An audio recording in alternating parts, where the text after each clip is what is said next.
Wednesday night was good for you. Yeah, Wednesday night was good. It was good, yeah. Yeah. You were serving a living God then. Yeah. And still We're serving. still 7. Ready to dominate in 2023. You want to break the 8? Oh no, we don't want to use that tagline. Or you want to wait upon the Lord? You don't want to use that tagline. We'll be waiting upon the Lord and we'll certainly dominate. And then you break the 8. If you break the 8, we'll say you have broken the 8. And that one day, if you break the 8, we'll say breaking the 8. But breaking the 8 appears now to be a daunting task for the president and his team, looking at what is happening right now. Yeah, I mean, a lot of things are happening. But, in politics, you never say never. Anything can happen within the next 2 years. Okay. Anything can happen. It also depends on the candidate the opposition party would present. It depends on the candidate even the governing party would present. And that would determine how the elections will go. I guess you already know the candidate for the opposition party. Yes.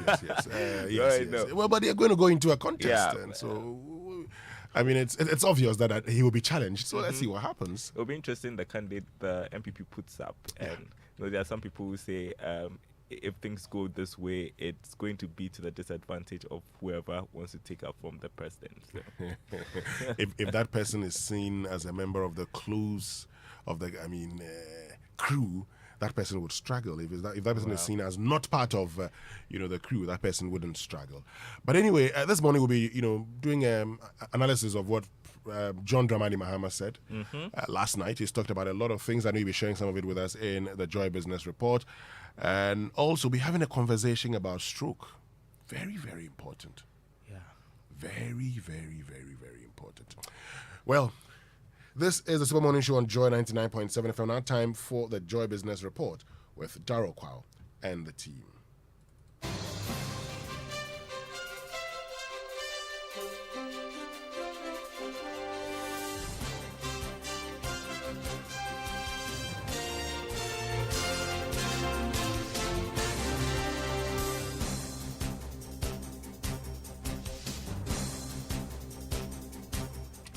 Hi, good morning. Welcome to the Joy Business Report. Coming up this morning, economist Professor Eric says the Dow City may recover to January 2022 rate of around 7 cedis 80 pesos as Bank of Ghana clamps down on illegal forex trading. Meantime, the central bank reiterates that persons with dollar accounts would not be forced to withdraw cedis at the banks. Also coming up, Ghana Union of Traders Association goods are sounding warning once again of shortage of goods ahead of the festive season in December. We'll hear more. Plus, on our business journal today, we hear the cry of cocoa farmers facing threats from faceless estate developers in the Ejisu municipality in the Ashanti region. Details coming up.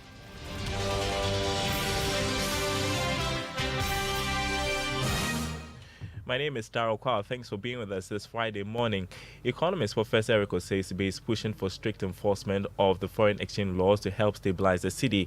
The local currency has depreciated by more than 40% since the beginning of the year. Speaking on PM Express Business Edition, Professor Oseibe said that this may help deal with the recent pressure on the Ghana cedi. He, however, doubts the cedi will return to the rate at which it was during January this year. In economic theory, there's something we call exchange rate overshooting. What is happening now is similar to that the exchange rate has overshot itself, largely due to speculation. And so once this is largely due to speculation, over time, we will see some appreciation of the currency if the market confidence is boosted. But then we are not going to go back to the original or where it started from. The appreciation will come. We may go, may appreciate even up to 10 or somehow 9, but I don't think we can ever get to 7 or 8. I don't think so. But appreciation, we can have some level of appreciation at this time. You heard Professor Eric Oseibe there. Meanwhile, some firms are optimistic the cedi would strengthen against major trading currencies more following a recent government interaction with the business community. Owusu-Aboagye is Chief Executive of the Ghana National Chamber of Commerce and Industry. Information is key, and for me, I think the meeting is long overdue. We called for this meeting as early as March. That just as the president rallied all of us when we were having the COVID, and the fact that he was able to talk to us regularly on the policy directions and what they are doing, it calmed everybody down. Now, they waited, even though it's better now than to wait further. I think that the discussion is having a fruitful impact on the dollar and then also on the economy, and is bringing the confidence back to the economy. Previously, you could see that there was no proper coherent policy direction on how they are going to resolve this issue. Now, with the IMF facility coming in, you see a bit of confidence. There's a policy. They know what is coming. So they are saying that we are getting to a level of a negotiation where we are too sure that the money will be coming. So that was Owusu-Aboagye, Chief Executive of the Ghana National Chamber of Commerce and Industry, speaking on PM Express Business Edition. There is a repeat of that discussion this morning at 11 on the Joy News channel. Don't miss it. While the Bank of Ghana has refuted claims that persons with dollar accounts who would be forced to withdraw only CDs. Now, according to head of other financial institutions supervision department Owusu-Aboagye, the exercise to clamp down on illegal forex trading activities will continue across the country. Speaking to the media after the central bank's distress action on forex bureaus, he entreated Ghanaians to desist from circulating false news on various platforms that would be detrimental to the country's economy. It is never true. Bank of Ghana has not come up with any position like that. So please disregard those rumors circulating on social media that if you have dollars at the bank, when you go, you'll be forced and you'll be given cedis. It is not true. You had Owusu-Aboagye, head of other financial institutions supervision department at the Bank of Ghana. Two popular forex bureaus in Acquah were yesterday shut down following that exercise to clamp down on illegal forex activities. Now, the Ghana Union of Traders Association GUTA has hinted that there is likely to be a shortage of goods during the festive season in December. This, they believe, is as a result of the depreciation of the cedi against the dollar. Speaking on our social media engagement program, Joy Business Social, the public relations officer, Joseph Paddy, said businesses are reluctant to import due to the high cost of doing business. Containers that are coming from the port, it's nothing to write home about. People are not importing. People are keeping their money because if you import, you can't sell and break even or even maximize. So the impact is what we are going to see in the shortest possible time. We are going to see shortage of goods because people are not importing. They prefer to keep their money in the treasury bills than rather to import and lose. Because seriously, you can't import at that quantity and even make profit. So they are not importing. I went to the port just yesterday, and it's an eyesore. No containers are coming out from the port. Even Golden Jubilee, where they clear almost about 120 containers per day, you go there now, it's just about 20 containers, 30 containers. Joseph Paddy, the public relations officer of the Ghana Union of Traders Association. This morning on the currency market, the cedi remained relatively stable. The dollar going for 13 cedis, 90 pesos. The British pound selling at 15 cedis, and the euro going for 13 cedis, 65 pesos. In other news, the newly appointed chief executive of the Chartered Institute of Bankers Ghana, Robert Jatto, has assured that the country's banking sector remains strong and ready to support businesses navigate the current economic situation. According to him, the sector has seen significant growth over the years, overcoming several setbacks, and has proven to be resilient. He was speaking to Joy Business on the upcoming Bankers Week. Very much aware that the industry faces a number of headwinds. We've gone past the banking sector cleanup, then we experienced COVID. Today we are faced with significant macroeconomic challenges. But I'm confident that we'll pull through. I believe we have the safe pair of hands that will continue to not just advance the banking sector, but also drive knowledge acquisition, leveraging expertise to create further value for business community and certainly for the wider country as a whole. And you had the newly appointed chief executive of the Chartered Institute of Bankers Ghana, Robert Jatto. He used the opportunity to highlight the theme for the Institute's forthcoming Bankers Conference. Now, Global, the on-demand multi-category platform, has announced its commitment to set new social rights standards and benefits available to couriers in Ghana through the Couriers Pledge. The pledge, which will be fully implemented by the end of 2023, includes road safety initiatives, e-learning free platform access with hundreds of courses, increased insurance coverage, and fair earnings, amongst other benefits.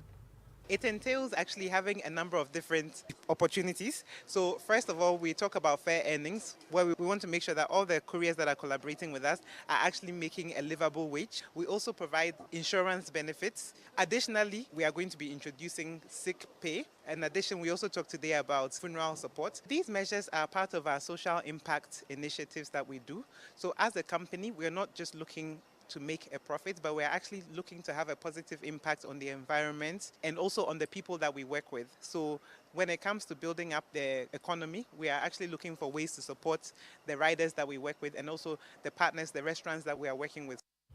You had Perlin Budu, the general manager of Global Ghana. Now, cocoa farmers are losing their farmlands to unknown developers at Owusu-Aboagye in the Owusu municipality of the Ashanti region. The farmers say the aggressive excavation of their farms threatens sustainable crop production and livelihoods. They are calling on authorities, including the Asante Otumfuo II, to intervene to save their livelihoods. Mona Lisa Frimpong has a business journal today. Execution Entertainment.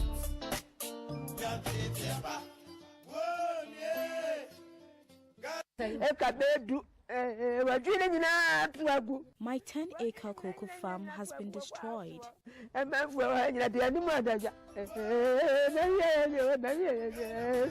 The unidentified developers who operate day and night have connived with some community leaders, including traditional authorities, to wreak havoc. The devastating activities are rife in cash crop production areas in Owusu-Aboagye. A victim, Acquah, says after undergoing surgery, she came home to realize her cocoa farm and that of her mother have been excavated without their consent.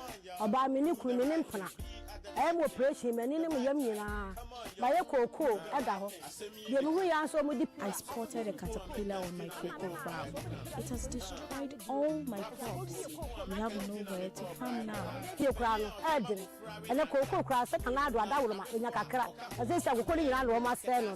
The activities of the unknown developer have become a threat to many cocoa farms and palm plantations. Other affected farmers have called for the intervention of the Asante Otumfuo II.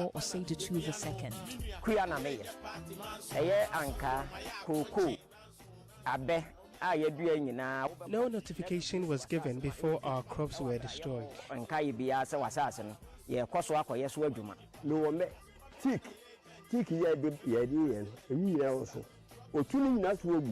My teak and palm plantation have been destroyed.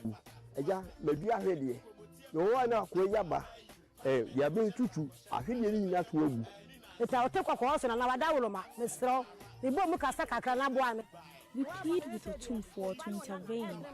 The assembly member of Owusu-Aboagye, Mercy Sewa, who is also a victim, expressed shock over the happenings. She says, despite several reports to the Owusu Municipal Assembly, Member of Parliament for the area and Chief of Owusu, the activity still persists.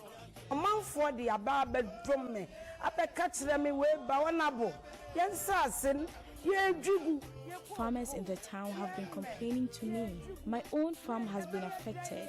I have pleaded with the authorities at local government, but they have not heeded to our plea.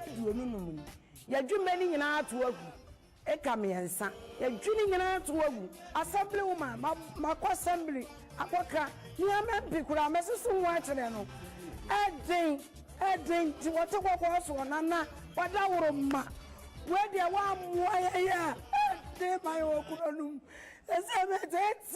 Mona Lisa Frimpong reporting.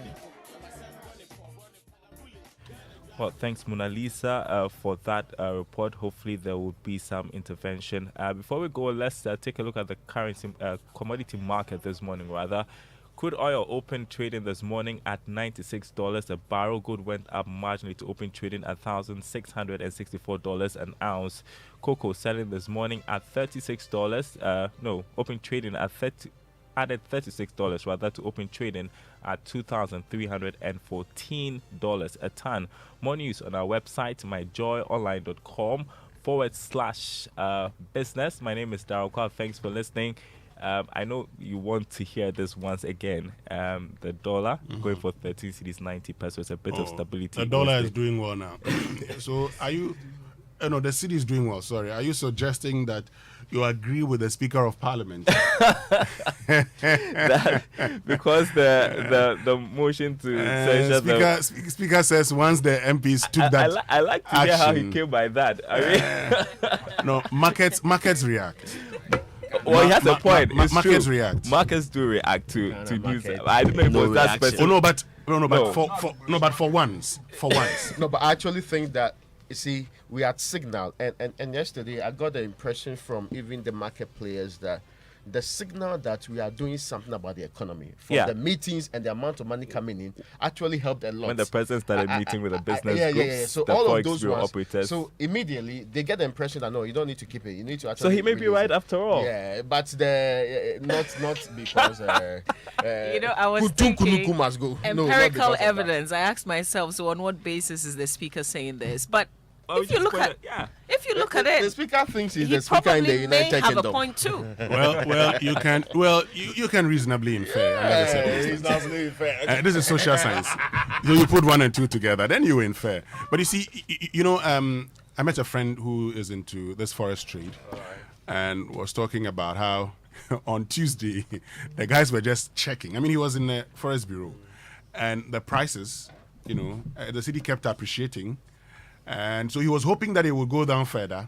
But Thursday, as yesterday, Wednesday, the dollar was doing some few things again, trying to gain a little bit. But now there's a bit of stability. It's the prayer that when the, cocoa syndicated loan gets into the country, finally. I thought it has gotten in already. You thought? Yes. No. So whose deadline on when we are getting this amount of money? Say the account on Wednesday. I heard the central bank government talk about that. If you believe some social media experts in government, it should have been last week. Hey, the president is going to speak on Sunday. So Sunday when the president speaks, we'll know what the president wants us to do. Until then, let's get inspired with our